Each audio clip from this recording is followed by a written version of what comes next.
Aloha, this is Michael McIntosh with Enlightenpreneurs TV, and I'm joined by Sharon Bramall from Practically Enlightened Business. And she is a wonderful woman. I've just been enjoying talking to her now, and she's going to be sharing with you some tips on how you can really look after yourself in your business, because after all, we are in the spiritual business, enlightened business, coming from our heart. So it's absolutely essential that you look after yourself and we all look after ourselves so that we can actually show up fully and really do what we're here to do in the world.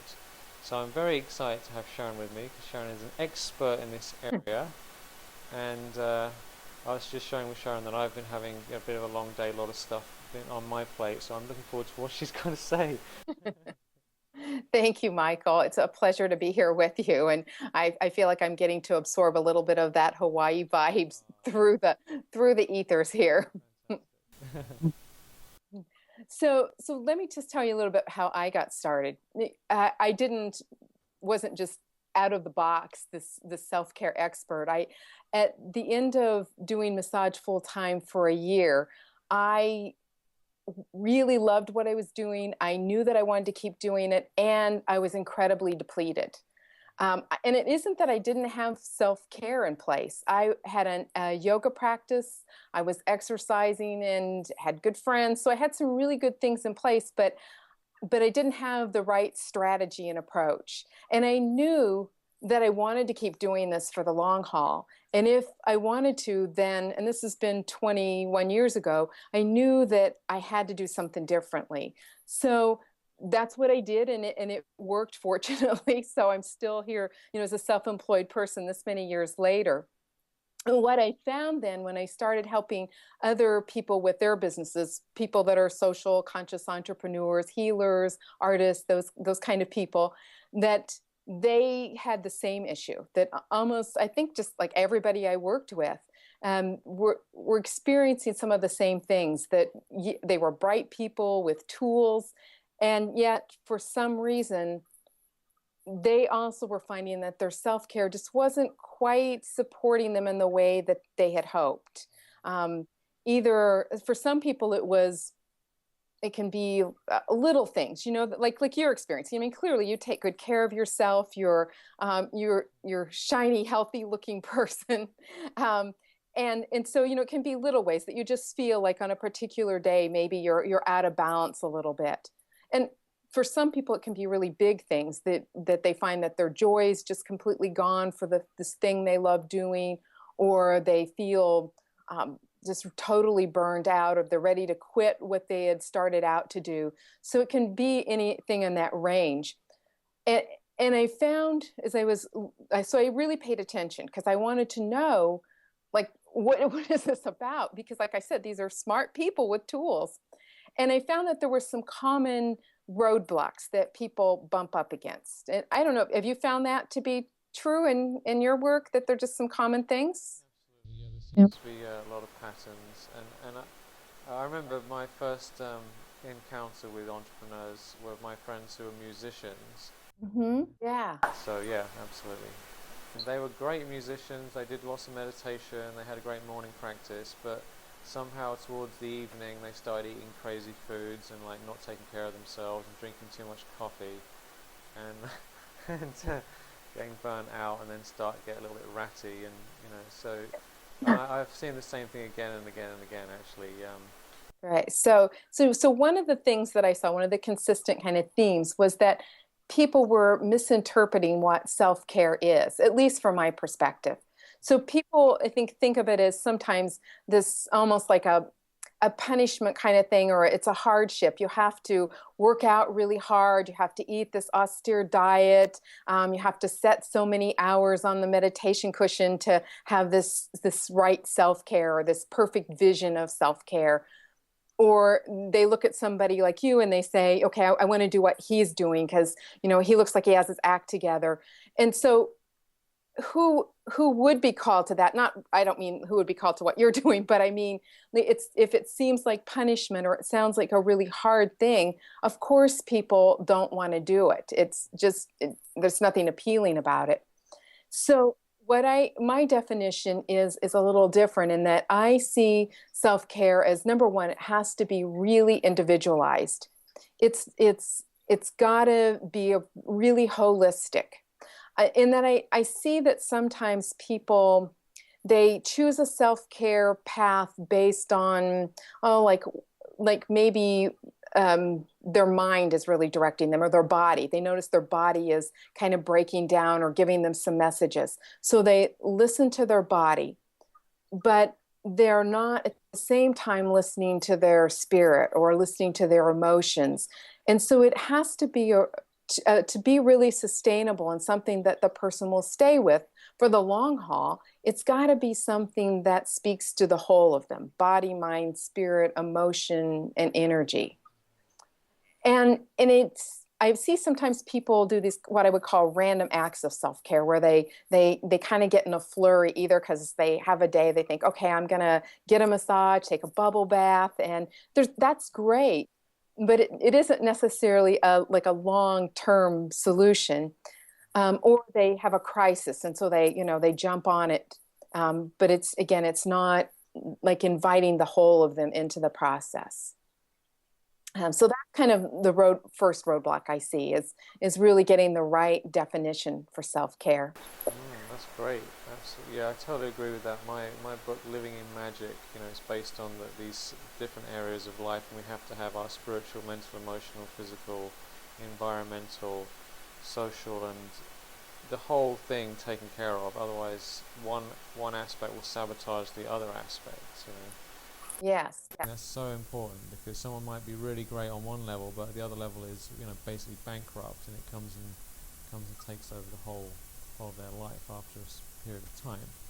yes. Yeah, the sabotage is a good word because that I think is kind of what happens if I'm just asking my body and I feel like I should eat a certain way because that's what my body wants, but my emotions want something different, you know, I'm going to end up with the bag of chocolate on the couch. So if I haven't addressed my emotions too. So then one of the other roadblocks that I've seen that's a consistent thing is that people have beliefs that aren't honoring. And like I grew up in the Midwest and I learned really well the belief of that hard work is what's valued. I wasn't really taught that sitting around with your feet up is a good thing, and I had to learn that over time. And if we come to our business, to our life with beliefs like that self-care is selfish or it's a waste of time, again, we're not going to keep doing it on a consistent basis. We're gonna fall to what our beliefs are, and most of us, our beliefs are they're so intertwined with who we are. It can be hard to even see them as something that's not truth, with a capital T. That's where having a coach like what you and I do is really helpful because having somebody outside, it can be a trusted friend or partner or whatever too, that can sometimes call you on your beliefs and say, hey, is that really a belief that supports you? So that's my roadblock number two. Um, But can you give a specific example of that? yeah, sure, sure. So let me think about it a minute here. Um, well, sometimes I think people have a belief around, well, like we were talking earlier when we were chatting around diet. I know that I've had sometimes, and I've watched this with some of my clients, you hold the belief that a certain kind of way of eating is the right way. And yet, when you eat that way, or when the person eats that way, well, for example, vegetarianism. For some people, vegetarianism is the perfect diet. It's really supporting to their bodies. It helps them have a clear mind. But I think some people do better with a meat-based diet. I personally do well with a vegetarian diet, but I know that a lot of people they need some more grounded protein or they get really spacey. And so if we have a belief that this particular way of eating is the right way, and our body is telling us that, I get really spacey when I eat like this, then we have to override that belief and really listen to what our body is saying. Does that make sense? Absolutely, yeah. And the same with working. We have to work hard to be successful, or hard work. Hard work is more important than smart work. Right. I love what your tagline is, work less, isn't it? Work less. What's less? Worry less, be more, succeed more. Yes, I love that. I love that. Yeah, I mean, because there's only a few things that really matter most, and the Mhm. rest of it really is kind of doesn't mean anything, doesn't get us anywhere. So we just need to take the time to work those few things out and do them, and the rest of it pretty much takes care of itself. Right. That's not just a theory. This is proven again and again and again and again and again. Yes. Yeah, so that's a great supporting belief. I mean, that would be a great belief for somebody who has a belief that I carried for years about working hard is the way to substitute. Yeah, great. So another thing that I see people kind of stumble with is their relationship with time, and I think that what you're talking about really plays into that. Um, Again, if you hold the belief that time is limited, I don't know how many times I've heard myself in the past say, "I ran out of time. I didn't have enough time."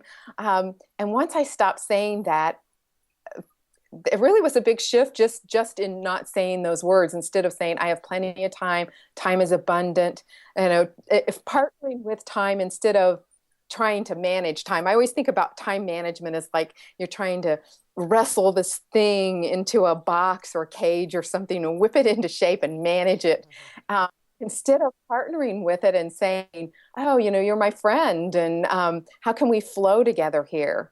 That I see as a big piece too. If you feel like there's not enough time, then self-care can easily be the thing that falls to the bottom of the list when you've got that project to do or whatever.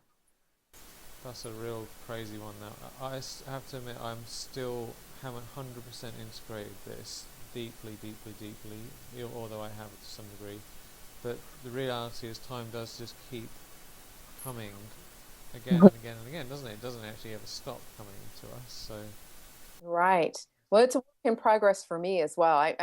Um, it's a learning curve, that's for sure. it's a very deep, extremely deep one to be in the eternal now and to completely trust in it and not think we're running out of time or we have to finish things by a certain time.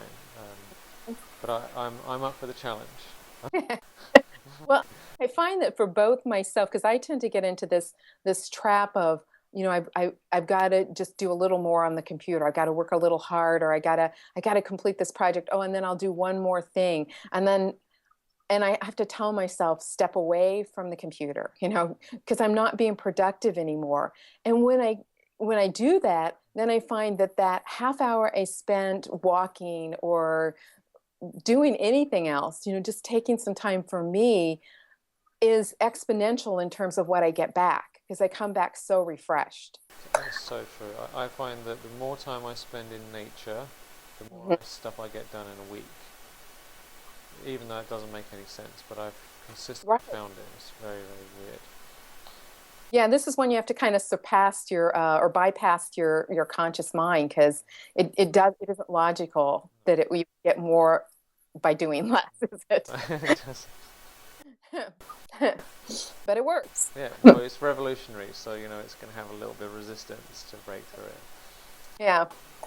Um, so another one, I got to look at my list here. So is not making this a priority and not making self-care a priority.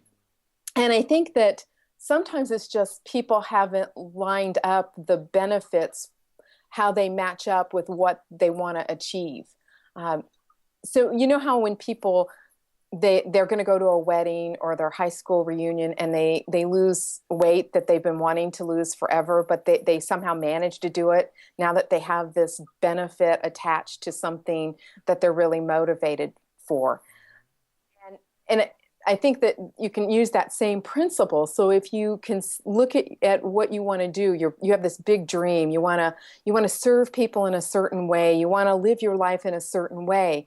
And if you can match up the benefits of self-care, if I get more sleep, I'm I'm more clear when I work with my clients. I'm more creative. I have more energy throughout my day. Um, and therefore I'm able to live my dream more. If you can connect the dots, that helps people make it more of a priority, I find. That's a deep, deep point. I remember, I wonder your thoughts on this, Sharon. Um, it's a lot of people, they work hard and then they get tired and then they go and have a break to feel better, and then when they feel a bit better they come back to work again, and then they feel tired and then have a break. Yeah. Kind of like normal way of doing things. Hmm. I remember having this insight realization a few years ago that it'd be much better if when I'm feeling good, I actually go and do something and feel absolutely, truly, remarkably amazing. Hmm. Then I do some work, and then when I go from truly, remarkably amazing down to just feeling good, then I should take a break then. Yes. Rather than letting it get to the point where I'm totally exhausted and about to collapse and can't move for a week or something, you know. Yeah, I love, when I used to do social work before I did massaging and coaching, and I am such a big believer in prevention, because prevention it's a lot more fun to prevent something than it is to deal with treatment later. Like, just think about having a cold. Would you rather like take some time off, eat some healthy food, or be down on your back, for days and feel miserable? So I think that anytime that we can do that to really give ourselves juice before we get to that really depleted level is just makes so much more sense. Like you say, you're having more fun. That After that first year, I went to a retreat, a yoga retreat, and everybody else was frolicking on the beach and having this great time. And for the first few days, all I could do was sit in a hammock when we were on break and just stare. I mean, that's how depleted I was. And I just vowed to myself I was never going to do that again, because I wanted to be out there with them body surfing and having a good time. And it's just like, wow, this isn't working. So yeah, I'm totally with you there. Do it before you're down in the bottom, and it's a lot more fun to even go and take a break when you have energy. Yeah, it's interesting how people will take a break when they're sick for 3 days if they have a cold or something, but they won't take one day to just feel good, because but it ends up being a problem later on. I think that's something we have to underscore here. Mhm. If we don't look after ourselves now, we'll crash. Right. Then we'll still end up taking a break, Yes. technically a break. Apart Yeah. from it, what will be a break with pain rather than a break with pleasure. But either way, you're going to have to take a break. Right, right. Absolutely. And for some people, it ends up being a something really dramatic to get to stop, and then it's really a big deal. It's some kind of crisis. So yeah, absolutely. Do it before it becomes the crisis. So it's not what we're talking about. It's not just a nice idea. It's actually potentially life or death, or serious pain and large expenses we're actually talking about. Right, right. I mean, I've watched plenty of business owners get to a point where it was where they couldn't do their work anymore. And and that's really sad, because especially if it's something you really have dreamed about and you have this great thing to offer, and the world's a better place when you offer it. It's a lose for all of us instead of a win-win when you can do it. Yeah. So it's kind of either have enjoy your life and have the best life ever, or get seriously knocked out and feel sick and not be able to do what you love.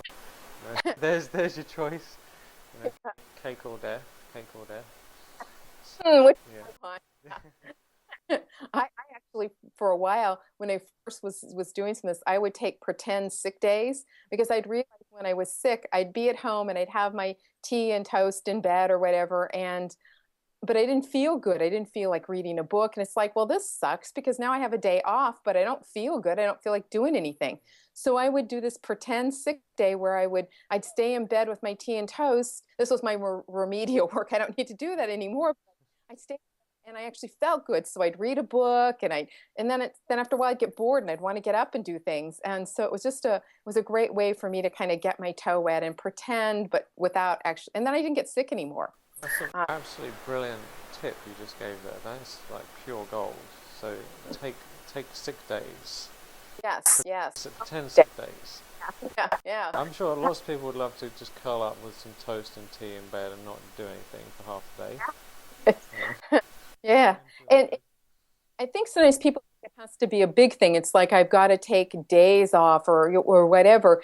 And one thing that I help people with sometimes is finding ways to fit mini breaks in, even if that's a breath that as they're commuting to work, they have something that feeds them because everybody can find 15 seconds, a minute. There's a way to start with these little bites of, oh, this is something I can do. Or one person I worked with was an MD, and in a busy practice, and she was, as you can imagine, she was a single parent, so even more stress. And so what we ended up doing was that every time she did a breast exam, she had people raise their arms up like this when they were on the table, and so she would say, "Now take a deep breath with me," and she'd take a deep breath, and so many times a day she was taking a deep, full breath, and it was a great way for her to actually without changing what she was doing. I call it divine multitasking. So it's not the kind of multitasking where you're eating a sandwich while you're talking on the phone and brushing your teeth, and on the computer. Which, I haven't done that exactly, but it's been pretty close sometimes. It's a way to partner things so that there's actually a win-win instead of, just like, oh, how can I cram one more thing into my day? Yeah, that's so essential. Yeah. So another roadblock that I find that people bump up against is tools and strategies. And while I find that everybody I've worked with has some tools that they're using, and those have served them well. But as we change and evolve, sometimes we need different tools. And I've never worked with anybody that needed, hey, here's 40 tools for you because you're in bad shape. It's that they need a little tweak maybe to the tool they're already using. They just need to like flip it over and use it in a different way, or add one tool here or there, or a different strategy with their current tools. And that's enough to cause some magic to happen, really, to shift things for them in what can be a really profound way. But from the outside, it looks pretty simple, like, well, they really didn't change much, but it ends up being powerful. Um, so sometimes that's another roadblock, is just you need a different tool or a different strategy. Yeah, I really appreciate what you said about how simple it is. It's not that we need, 40 tools or, 140 tools. But yeah, I got this whole book. It's got millions of ideas, but it is simple, isn't it? Ultimately, and what I'd love you to do at some point in our conversation today is just maybe list off your personal favorite tools Okay. that that you that you find have consistently made the biggest difference to your clients and to yourself. Okay, let's do that right now. I would say that the one of the main ones for me is meditation. And that was one of the hardest to add in. I really struggled with having a regular practice. But once I did, I do it as a morning practice, and it really resets me. I find that if I'm on the road traveling, or with family, I skip a day, I really can tell. And it just is like my reset. It's kind of like it takes me back to what you were talking about earlier, like what's really important. And I just feel like, okay, this is what's important. I end up smiling at the end. It helps me read where I am. So that's one of my main ones. That's huge. Yeah, if it wasn't for meditation, I think my life would have fallen apart many years ago. Totally and essential. and I'm with you on nature too. I live in the woods, and so when I'm sitting at my computer, I'm looking out at the trees, and I can step out my door and walk in the woods, and that's another big reset for me too. Is just having time, at least on a weekly basis. But I'm with you. The more I do it, the better things seem to go. Strange as it might seem. Yes. Yeah. Yeah.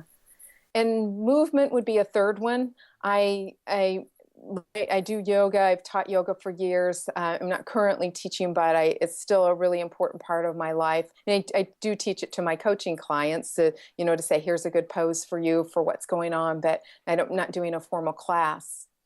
So I have a regular exercise kind of program, but I have a thing called a Fit Bike, so I can set my computer on it and I can bike while I'm working on my computer. That really helps too, just to, it keeps the blood moving and it gives me some variety. So movement is a big one in my life. Great idea, the Fit Bike. Yeah, they have treadmill desk and that you can get as well. But yeah, it's a nice little thing that folds up and it doesn't take up much room. Do need to spend time in front of the computer. That's the reality. And we might work to minimize it. It's really nice to have the movement rather than butt in chair, for hours. Gosh, yeah, the computers can really suck our time nowadays.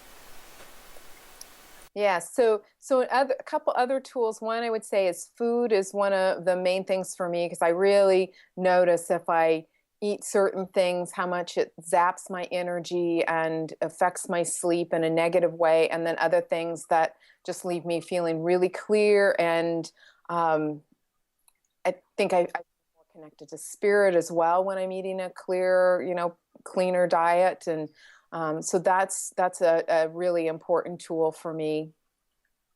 Yeah, and the thing I think to emphasize here is that when you work with clients, I'm sure you go through very specific things that are going to work for them personally, and it makes a big difference because everyone is, like you say, individual. Yes, absolutely. I really, what I help people do is go inside and access their inner wisdom at all these different levels. So we find out what is it that your body wants, what does your mind want, what do your emotions want, and people get surprised sometimes. They may know what one level, because most of us have one level that or maybe a few levels that we really operate on, or we live. Like people who they really are such spiritual beings and they live in that world, but they kind of forget that they have a body, that's like, yeah, there's a body too. Sometimes really surprised that what their body really wants is maybe it's broccoli, and that just like totally, they never thought that that's what they might want. So yeah, it helps to go inside and really get clear about their own prescription for themselves of what they need and want. Yeah, I think that's a really really good point about these a lot of people, myself included, so into the mission and what we're doing, we forget to eat properly. Mm. I've had to remind myself to eat enough blood sugar enhancing foods, otherwise it's not a good thing, and that's actually taken quite some time to realize these basic things. Right. Well, especially for giving people, it's back to that belief stuff. If our belief is that giving is valuable, is being of service is a priority for us, then we might think that's more of a priority than taking care of ourselves. Yet in the long run, if our goal is to be of service, we have to be of service to ourselves before we can be of service to other people. But I didn't get that at first either. I mean, I was eating healthful foods, but I skip meals, because I would see a client or whatever, and then I'd be driving home and I'd be eating the it'd be whole bread, you know. I'd get home and there'd be, oh my God, I didn't really intend to do that. And so, really learned that it wasn't a selfish thing to plan for meals or food. It was actually an essential thing for me to have the sustained energy that I need. That's such an essential thing, yeah. So one other tool is breath, and I thought maybe we could do a breath together right now. Sounds fantastic. Okay, so just a short little thing. This is one of those things that people can fit into their day if they're waiting for a phone call, or they're commute. Well, they don't want to close their eyes commuting to work, but you can absolutely do this even like during a meeting or something because it doesn't take closed eyes. So And by focusing on your breath, we'll just do it together here. And you can close your eyes if you want. A lot of times that helps us go inside a little more deeply. So, first of all, not trying to change your breath, but notice what your rhythm is. Each inhalation and exhalation are going to be a little different from the next.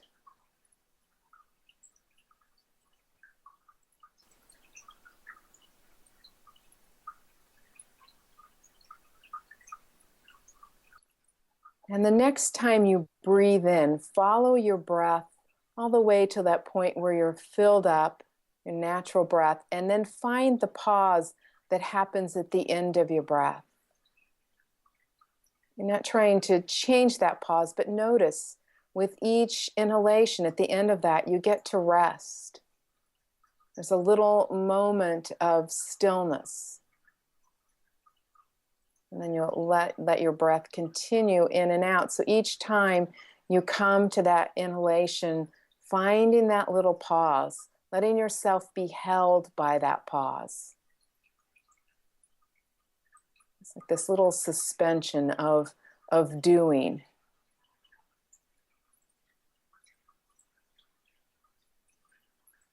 And the next time you breathe out, find that brief pause that happens at the end of your exhalation.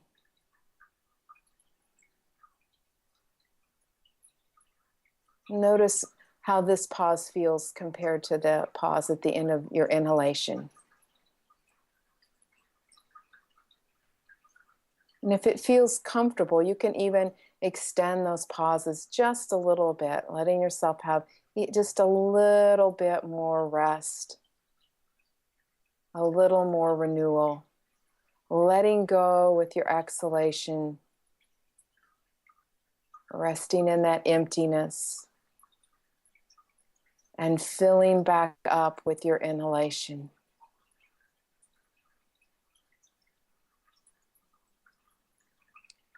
And then as you're ready, you can let your breath return to normal and open your eyes.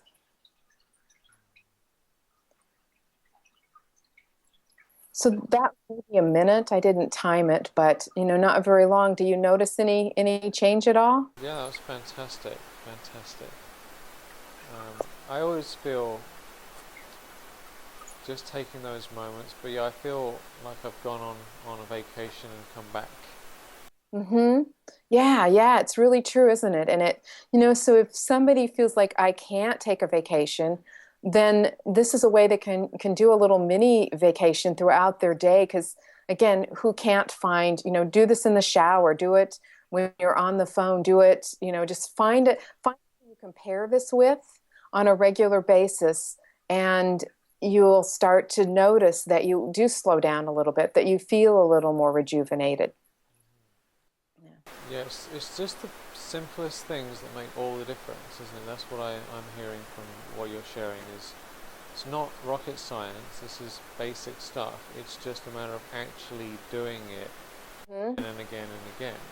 And not that it's a big chore, but each of those things actually brings us joy. So it's not like it's a hard work, we feel better, so why not do it, So, each person has their kind of arsenal of what, for some people this might not resonate, then don't do it. But if it does, then there are ways to have that at your fingertips so you remember it and just, prescribe on a regular basis. And what's going to happen if someone does all these things, Sharon? How is this going to impact someone's life and their work and their creativity and their ability to show up in the world and get their message out? How does that improve their life? Good question. I don't promise enlightenment. I had somebody once say, well, your business is practically enlightened. I don't want to be practically enlightened. It's like, hey, no guarantees of enlightenment. But what I do find is that people have more energy, they have more joy, they have more clarity, they feel like they are able to actually serve people better, because there's more of them. They can be more authentic. You know, if you're really listening to the whole of you, then you're bringing the whole of you to your whatever your endeavor is. So there's just so many benefits that I think sometimes people don't expect. You know, they think of self-care as like, well, I'll live longer, or I'll lose that weight or something like that. But it's really more about the quality of their life and their ability to show up and really live whatever their dream is. Oh, and there couldn't be anything better than that, really. It's just to really have the full life that brings us joy. You know, I mean, and it has to start now. That's what I feel. You know, we can't just hope this happens later on. You know, every day can be the best day ever. Right. And these little things make all the difference. You know, like when I do all the little things, the kind of stuff you're sharing, I have amazing days, and I go to sleep feeling, this is just such a fantastic day. I've got joy in my heart. Everything has been done easily and gracefully, and I feel actually not even all tired.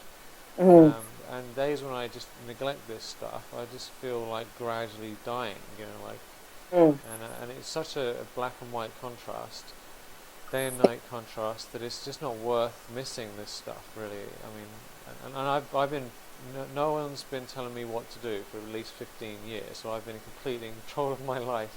So whether or not I have a great day or not is my business, you know. So I've had to learn the hard way, and I can vouch for everything you're saying, Sharon. And I'd love to hear just a couple of things. One is, how can people find out about you and what you offer, and have some sessions with you if they want some additional support in their self-care and their business.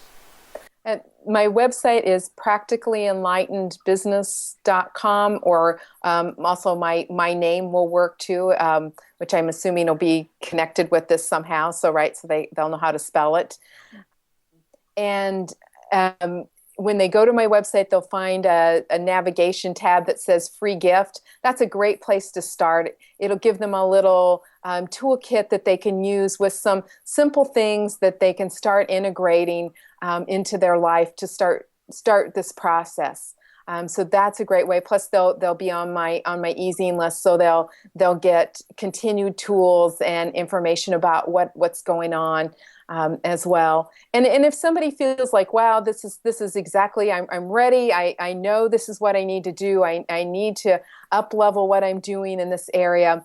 I offer a free consultation. And if they go to my services page, they'll find a little button where they can schedule a session. Because it's got to be a good match. And so I like to meet with people first and say, okay, you know, what are your goals, and are we a match? And then we go forward. But if we're not a good match, then I'm glad to refer them to something that seems more appropriate too.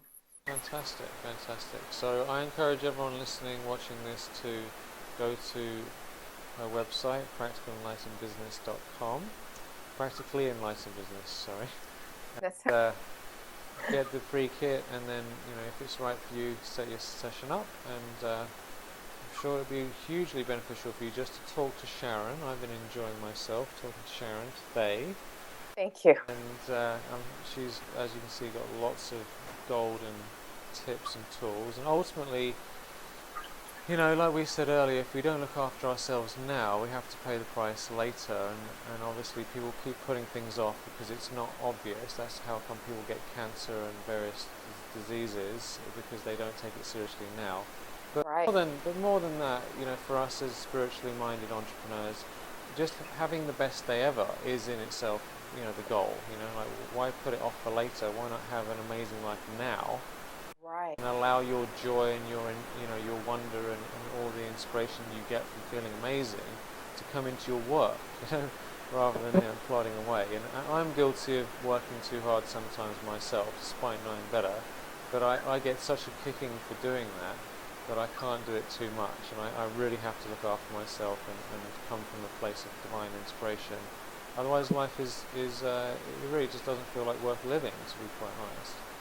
So this is essential stuff for us all to be doing.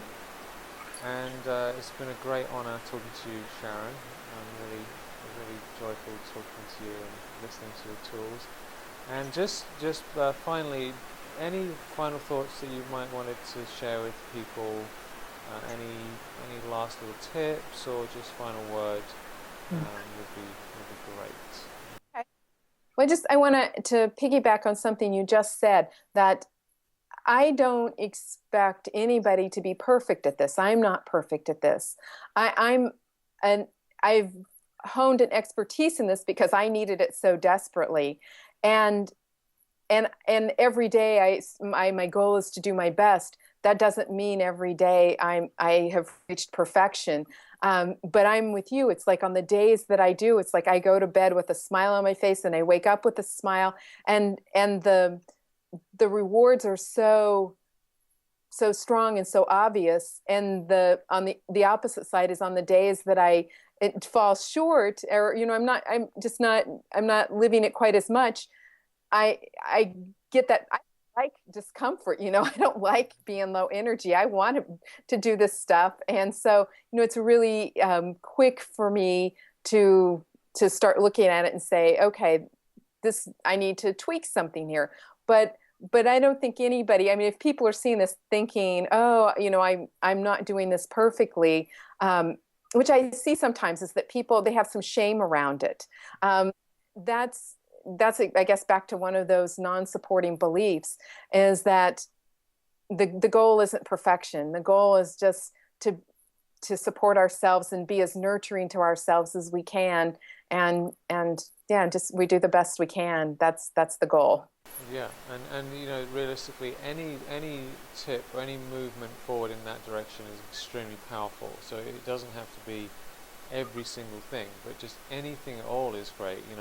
I think I'm about 80% not sabotaging myself, 20% some sabotage, possibly at different times. But that's a huge progress, and that's taken time. And I think anyone who just does one thing, another thing, they're going to end up creating tremendous results. As long as they're specifically based on what they need. So go ahead, get Sharon's free goodies. I'm sure there's some great stuff there for you to enjoy. And thank you so much, Sharon, for being on the show and for really enjoyed talking. For being who you are and for keeping the good thing is that you looking after yourself, just you having the best day ever, and doing whatever it brings you joy is in itself massive service for others. And so I think you've got a wonderful job. Thank you so much. It's been a real pleasure. I've enjoyed it. Thank you. All right.